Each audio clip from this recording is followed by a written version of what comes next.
여러분 어릴 때 텔레비전 흑백으로 된 큰 텔레비전 이렇게 촥 열고 촥 닫는 그런 텔레비전 기억나시죠?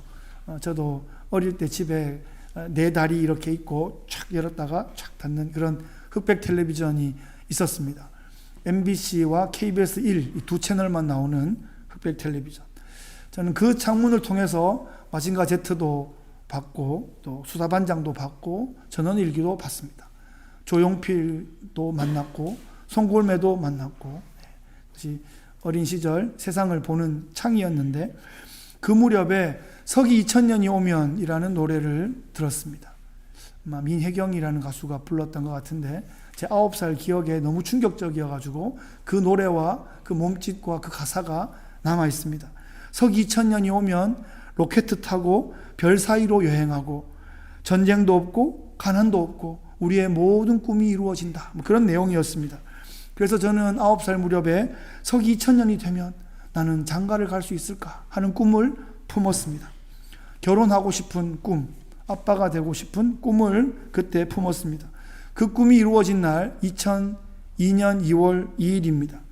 그런데 막상 신학생이 겨울방학 때 결혼을 하려고 그러니까 정신이 한 개도 없었습니다. 주례 목사님도 신학교 교수님이셨는데 정신이 없으셔가지고 시간을 잘못 아셔가지고 결혼식이 1시인데 2시로 하시고 동네 미장원에 가가지고 머리 깎으러 앉아 계시다가 그 동네에서 그 읍내 제일 큰 그 동네에서 제일 큰 교회 목사님 장남이 결혼하잖아요. 그러니까 그게 동네 이슈잖아요. 그 목사님 아들 오늘 결혼한대. 1시가 2시가 1시라며 2시가 1시다 1시 이래 되니까 놀래가지고 주례 목사님이 거기서 뭐 교회로 뛰어오시고 조교랑 같이 조교가 제 친구였는데 뛰어오고 뭐 이런 일이 벌어졌습니다. 그래서 우리는 주례 목사님 왜 안 오시냐고 두리번거리고 있었는데 그때 동네 미장원을 너무 일찍 와서 동네 미장원을 방문했었다는 뭐 그런 이야기였습니다. 여하튼 그렇게 헐레벌떡 뛰어오셨고 올라가시자마자 신랑 입장 그러니까 저도 또 막 달려갔습니다. 아니 거기 현악단이 있었거든요. 그 사람들이 따라라라 뭐 좀 하는 걸 좀 듣고 나가야 되는데 첼로가 활 2번 켜는데 제가 앞에 뛰어가 있는 거예요. 막 전부 다 처음이니까 정신이 하여튼 없었습니다. 그리고 구약 교수님이 강해 설교를 40분을 하셨습니다. 신부가 안 넘어지려고 달달달 떨면서 코에 땀이 송글송글 나고 하여튼 전부 다 처음이어가지고 하여튼 그랬습니다. 뭐 사진 찍고 뭐 패백하고 뭐 웃자고 저짜고 밥 먹으러 가니까 밥은 다 식었고 음식 봉사하던 집사님들은 집락에다 밥을 막 퍼고 계시고 반찬을 우리는 식은 거 대충 먹다가 하여튼 결혼식을 어떻게 했는지 모르게 그날이 그렇게 지나갔습니다.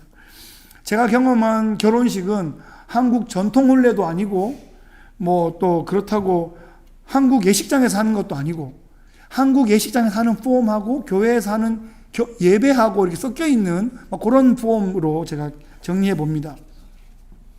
그런데 제가 미국에 와서 여러 번 결혼식을 참여해 봤어요. 근데 미국에서 결혼식을 본 것은 한국하고 완전히 달랐고요.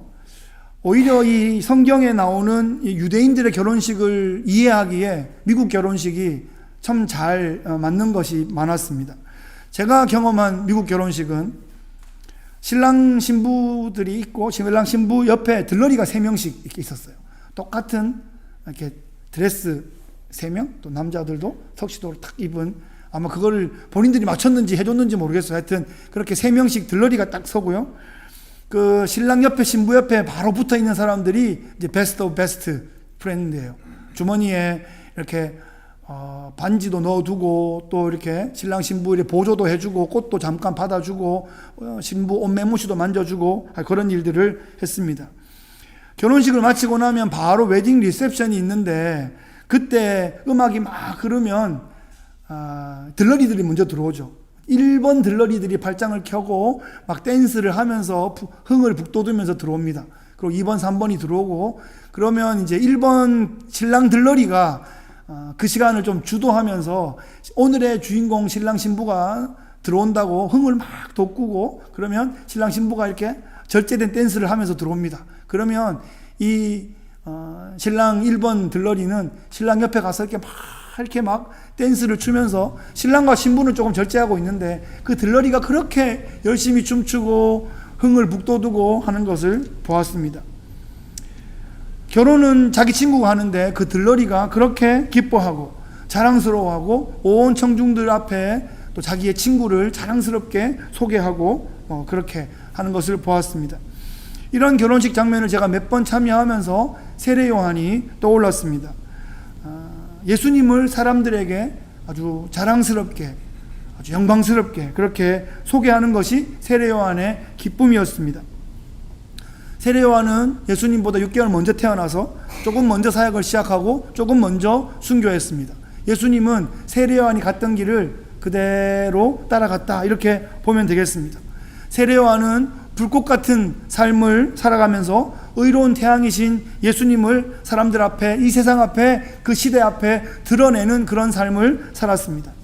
오늘 예수님의 공생애가 시작되는 이 지점에서 세례 요한이 어떻게 사역했는지를 우리가 한번 살펴보면서 우리의 삶의 정체성과 사명을 재확인하는 그런 시간이 되면 좋겠습니다.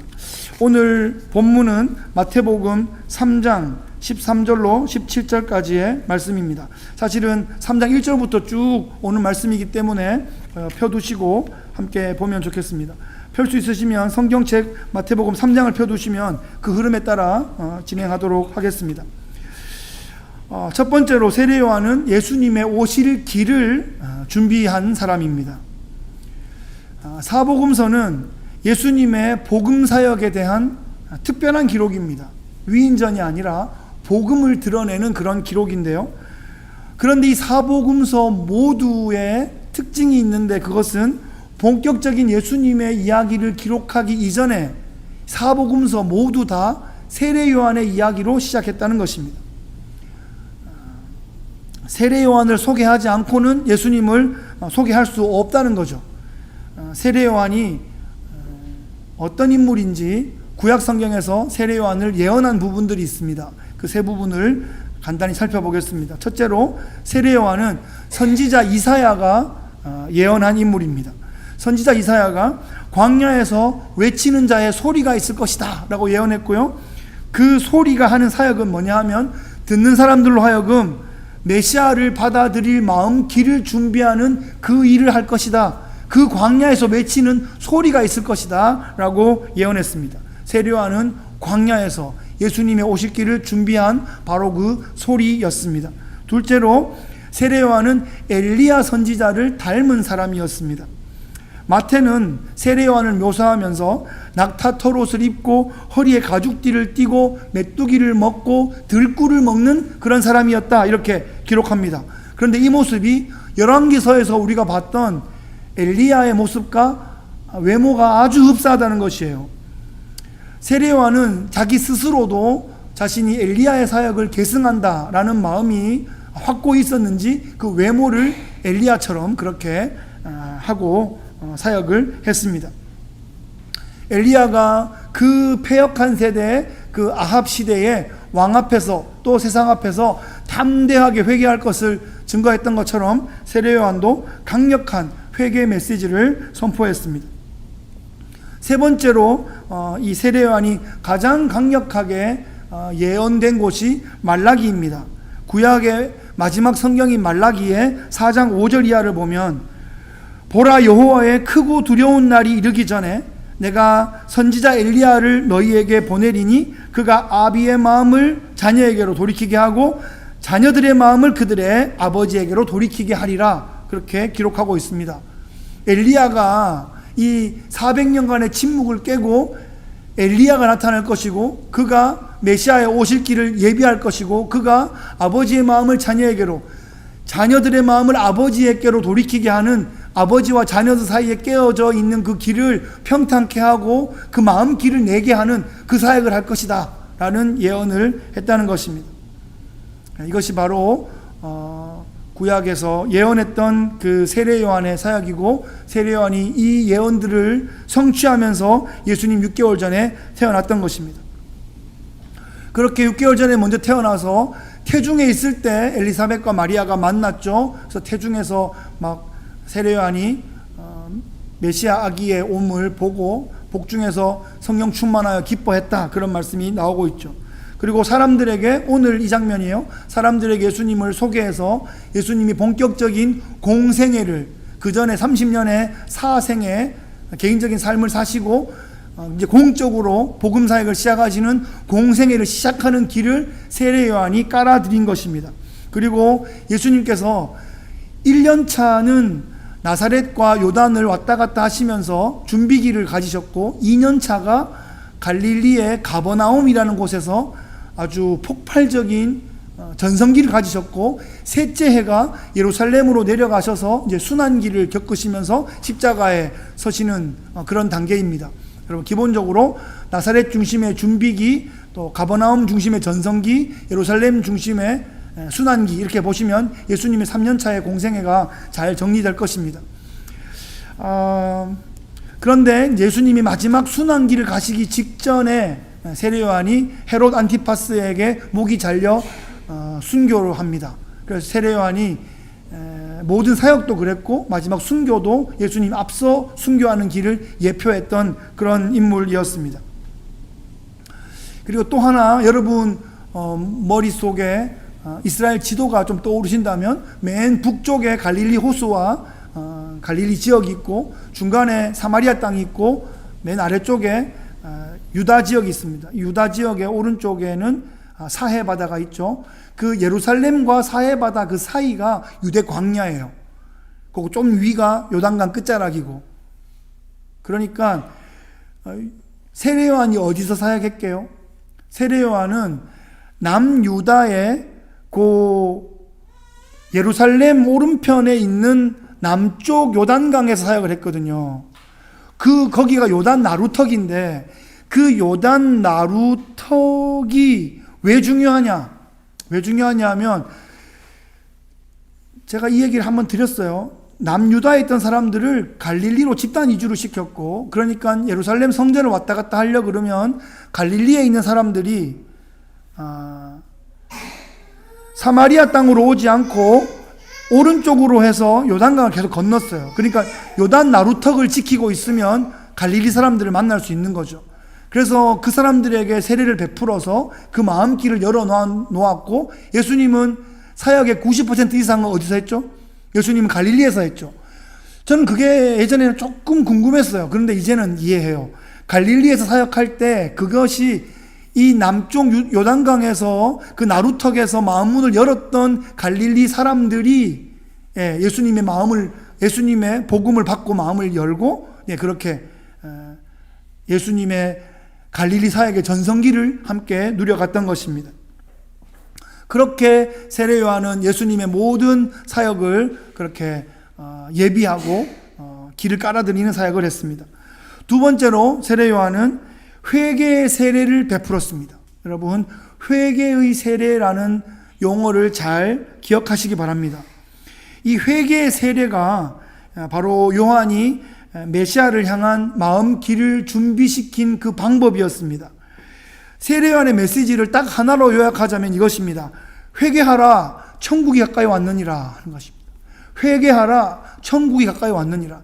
이제 메시아가 오시고 천국이 이 땅 가운데 임하고 하나님 나라가 임하였기 때문에 우리는 회개해야 된다. 여러분 회개하십시오, 회개하십시오라고 회개의 메시지를 증거했고, 그래서 자기의 죄를 토하고 회개하는 사람들을 요단강에서 물로 씻으면서 몸도 젖고, 또 그렇게 사람들 앞에 자신이 이렇게 공적으로 나와서 고백하고 잠기고 하는 그 모습을 통해서 자신이 하나님 앞에 또 사람들 앞에 죄를 회개하고 있다는 것을 이렇게 드러내는 그런 퍼블릭한 의식을 갖게 되었습니다. 그것은 메시아가 오셔서 전할 그 복음을 들을 마음 길을 준비하게 하는 세례 요한의 아주 중요한 사역이었습니다. 가만히 생각해 보세요. 메시아를 맞아들이는데, 여러분 복음을 받아들이는데 가장 큰 장애물이 뭘까요? 그건 죄입니다. 죄 때문에 예수님께 못 나가는 거예요. 죄를 짓고 싶어서 못 나가든지, 내가 죄 짓는 것을 방해받고 싶어서 방해받고 싶지 않아서 안 나가든지 아니면 죄가 너무 커서 못 나가겠다고 생각하든지 하여튼 여하튼 모든 경우에 죄 때문에 예수님께 못 나가는 것입니다. 그러니까 이 죄가 토해지고 이 죄가 해결되고 이 죄가 예수님의 십자가의 보혈로 다 해결되었다는 것을 믿게 되면 우리는 의로워지는 거예요. 주님께서 우리를 의롭다 칭해 주시는 거예요. 그런데 그 주님의 의를 붙잡아야 되는데 죄를 붙잡고 나는 죄인이야, 나는 죄를 지었어, 죄를 지을 수밖에 없어, 아니면 나는 계속 죄를 지을 거야, 요 선상에 들어있으면 의로움을 얻지 못하는 거예요. 그래서 지금 이 죄를 뽑아내고 죄를 씻어주고 죄를 덜어내고 죄를 치우는 이 역할을 세례 요한이 하고 있는 것입니다. 죄를 제거해야 내가 메시아께로 가는 그 길이 뚫려지는 거죠. 회개하고 또 메시아와 천국을 기다리기로 결단하는 그런 사람들이 세례 요한 앞에서 요단강에서 이렇게 씻어줌으로써 시각적으로, 촉각적으로, 영적으로 새롭게 되는 그런 의식들을 가집니다. 그런데 여러분, 이 회개 세례라는 것이 결정적인 완결된 세례는 아닙니다. 그죠? 아직 메시아가 안 왔기 때문에 지금 이것은 단지 회개하고 마음길을 준비하는 예비적인 그런 코스라고 봐야 합니다. 그런데 여러분, 그러니까 잘 생각해 보세요. 이 회개 세례를 받았다고 구원받은 건 아니죠. 그죠? 구원받기 위하여 준비시킨 세례 요한의 사역입니다. 회개 세례가 없이 성령의 세례를 받지 못한다 하는 것이에요. 그건 지금 우리에게 주어진 말입니다. 우리의 마음에 회개함 없이 성령 충만함을 경험하지 못합니다. 내가 이미 회개하셨고 성령 세례를 받으시고 이미 하나님 자녀가 된 사람도 이 죄의 영향 아래에 있으면 성령 충만이 어렵습니다. 그래서 이미 한번 전격적인 회개를 해서 하나님 자녀가 된 사람이라도 작은 죄들을, 일상의 죄들을 자꾸 씻어내고 회개하고 하는 작업들을 계속 해야지 성령 충만함을 더불어 입을 수 있게 됩니다. 계속 죄를 지고 있으면 성령이 충만하게 임재하지를 못하는 거예요. 예수님은 이 요한이 회개 세례를 통해서 사람들의 마음을 깨끗하게 준비시켜준 그 옥토바트로 준비시켜준 그 사람들에게 복음을 전했고 그 복음이 갈릴리에서 전성기를 이루게 된 것이고 우리가 기록이 없어서 잘 모르지만 그 사람들이 어떻게든 이렇게 저렇게 준비되면서 초대교회의 초석들이 되었을 것입니다. 예수님 오시기 전에는 시간적으로 물리적으로 회개의 세례가 따로 있는 것처럼 보이는데 지금은 어때요? 예수님이 이미 오셨고 성령도 오신 상태이기 때문에 회개의 세례가 따로 떨어져 있는 것이 아니라 우리가 성령 세례를 받게 될 때 회개의 세례를 더불어 받습니다. 아니, 회개의 영이 임함으로써 우리가 성령 세례를 받게 되는 것입니다. 우리가 죄에 대해서 애통하고 죄 짓지 않기로 결단하면서 그러면서 감사와 찬양과 헌신의 고백을 하면서 성령의 충만함을 경험하게 됩니다. 여러분, 세례 받으셨습니까? 세례 받으신 기억이 있으시죠? 나 세례 받았습니다. 세례 받았습니다. 세례 받으셨죠? 가물가물할지 모르겠지만 세례 받으셨습니다. 유아 세례 받으신 분들은 또 만 14살이 넘어갈 때 공중 앞에서 이렇게 컨퍼메이션, 입교 의식을 하면 그것이 또 세례 교인으로 그렇게 되는데 막상 세례 받았는데 막 뜨거운 느낌이 없거나 막 시원한 느낌이 없거나 뭐가 좀 잘 모르겠고 그럴 수 있습니다, 여러분. 그렇다 그래서 그 세례가 무효다, 그런 거 아닙니다. 제가 좀 더 극단적인 예를 들어볼까요? 좀 더 극단적인 예. 세례를 받았어요. 그 세례를 주신 분이 어느 목사님과 교회에서 세례를 받았는데 나중에 그 목사님 이상해졌어. 나중에 그 교회가 이상해졌어. 그렇다 하더라도 그래서 세례를 다시 받아야 되는 건 아닙니다. 예? 성부, 성자, 성령의 이름으로 세례를 주신 것은 여전히 유효하다는 말이에요. 혹시 마음에 부담이나 짐이 있으면 지금 내가 기도하고 말씀으로 다시 한번 예배하고 새롭게 되어서 성령 충만을 회복하면 되는 것입니다. 그것이 핑계가 되지 못합니다. 예. 세례는 아쉽다고 다시 받는 거 아니고요. 이 교회에서 저 목사님한테 다시 받겠다 해서 다시 받을 수 있는 것도 아니에요. 그래서 성령께서 한번 성부성자 성령 삼위의 이름으로 세례를 받았으면 성령께서 나에게 다시 한번 더 깊이 임해달라고 그렇게 기도하고 나가면 충분하다는 것입니다. 이 본문 가운데 중간에 한 가지 눈에 띄는 대목이 있는데요. 바리새인과 사두개인들이 그 세례받는 그 현장에 오고 있는 거예요. 그걸 향해서 세례요한이 뭐라고 합니까? 야, 독사의 자식들아, 이렇게 말합니다. 여러분, 엄청 심한 욕을 하는 거죠. 독사의 자식들아. 이건 세례요한도 했고 예수님도 독사의 자식들아 이렇게 말합니다. 독사의 자식들아. 엄청 심한 욕 같은데 지금 세례요한이 그들에게 욕을 한 게 아니에요. 이건 욕을 했다. 예수님도 심한 욕을 하셨는데 이렇게 생각하시면 안 되고요. 그것은 창세기에 에덴 동산에서 있었던 그 뱀 있죠, 뱀. 예, 그것이 나중에 계시록에 나가면 옛 뱀. 그러니까 아이를 낳으려는 여인을 공격하려는 용, 옛 뱀, 사탄이란 말이에요. 그래서 회개하지 않고 회개하려 하는 사람들도 막 무시하고 흩으려 하는 그 사람들은 사탄의 졸개들이다 라는 그 영적인 선포를 한 거지, 야, 이 독사의 새끼들아 이라고 욕을 한 게 아니란 말이에요. 여러분, 우리가 옛날에 어떻게 들었을지 모를 그 어떤 그 나쁜 욕, 그거하고 이 독사의 자식들을 같은 자리에 놓으면 안 돼요. 예, 이것은 예언적인 선포입니다. 무슨 말인가 하면 회개하지 않는 백성들은 결국은 사탄의 무리에 속하게 되어 망하게 된다라는 예언적 선포이다, 이렇게 이해하시기 바랍니다. 세 번째는 이 세례요한은 예수님께 세례를 베풀었습니다.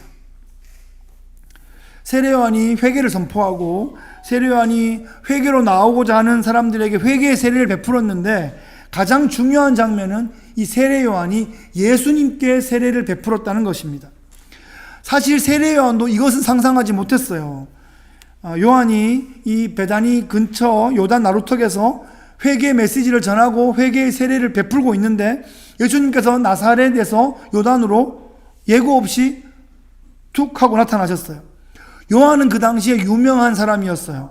예수님은 아직 무대에 등장하지 않은 나사렛 목수 청년이었습니다.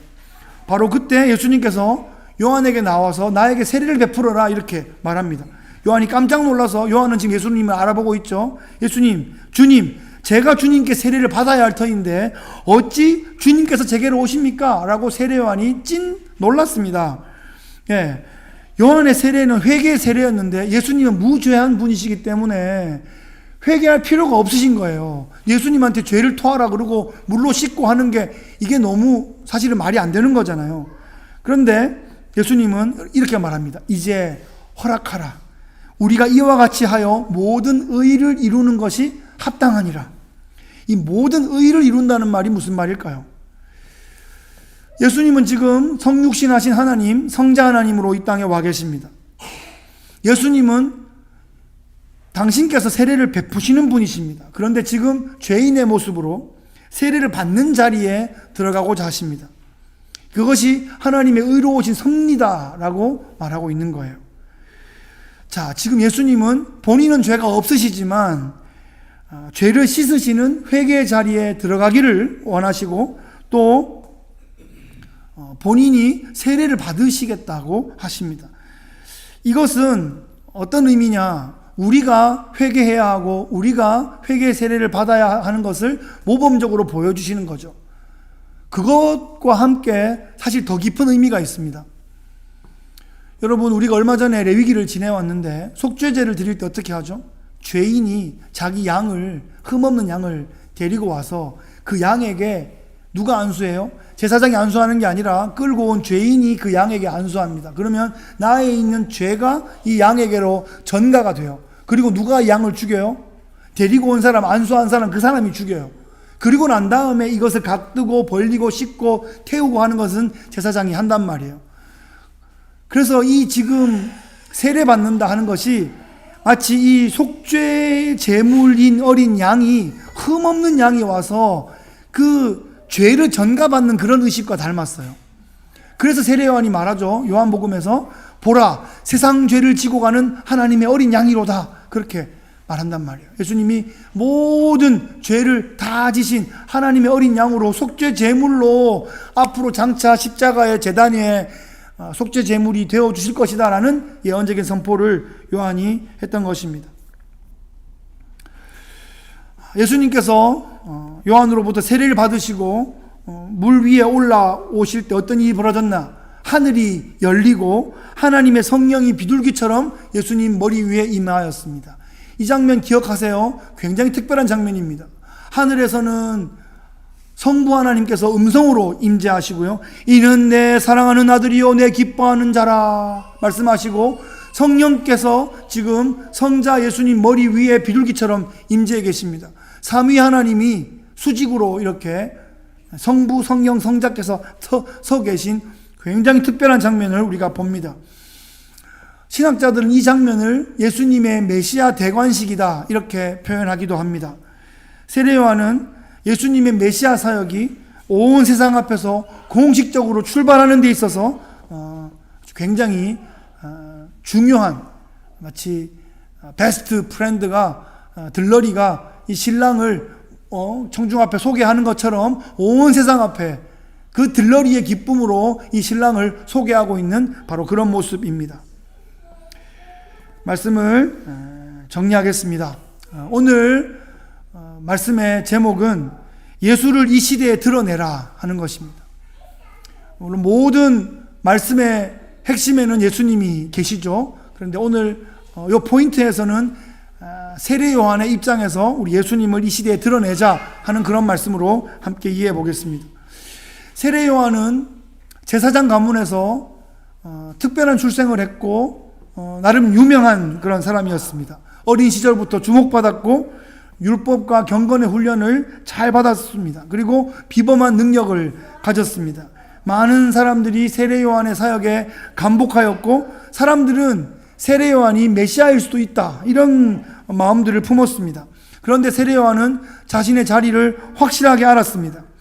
자신이 예수님보다 먼저난 사람인데 사실은 예수님이 자기보다 먼저 계신 분이다. 그분은 선지하신 분이다. 그분은 창조주이시다. 그분은 하나님이시다 라는 생각을 확실히 갖고 고백하였습니다. 나는 예수님의 신발끈을 메고 풀기에도 감당할 수 없는 참 비천한 사람이다 라고 고백합니다. 나는 망해야 하고 예수님은 흥해야 한다 라고 그렇게 선포합니다. 세례 요한의 삶은 오직 예수 그리스도를 통해서만 그 의미를 발견할 수가 있습니다.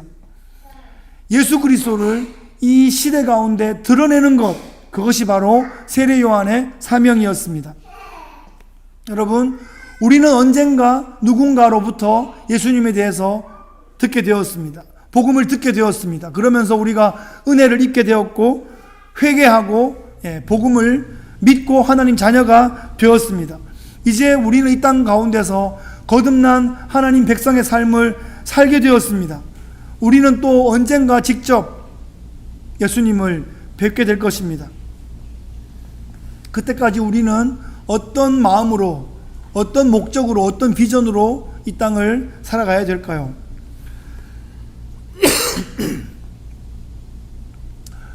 세례 요한처럼 살면 됩니다.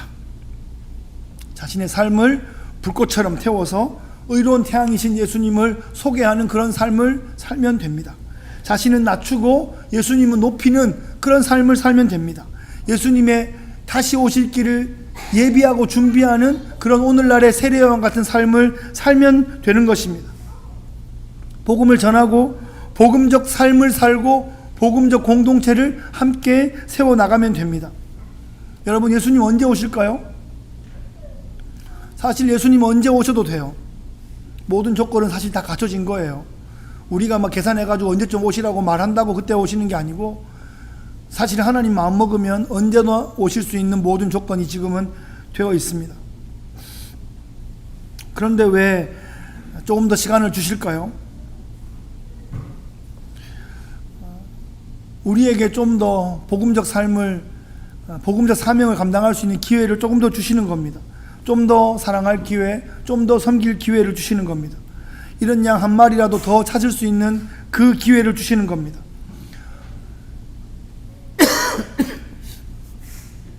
흑암의 세력에 고통하고 있는 우리 북녘의 동포를 구원하라고 기회를 좀 더 주시는 것입니다. 우리는 성공하기 위해 사는 것이 아닙니다. 우리는 천국을 증거하고 천국을 훈련하고 천국을 준비하기 위해 살아가는 것입니다. 그것이 바로 예수 정신이고 그것이 세례 요한의 정신입니다. 여러분 뉴스를 보세요. 맨정신으로 살아갈 수 없는 시대입니다. 예수 정신으로 정신을 바짝 차려야 됩니다. 우리가 이번 한 주간도 나는 낮아지고 예수님을 이 시대 가운데 높이 드러내기 위한 복음적 삶을 살아가시는 귀한 한 주간 되시기를 예수 그리스도의 귀하신 이름으로 축복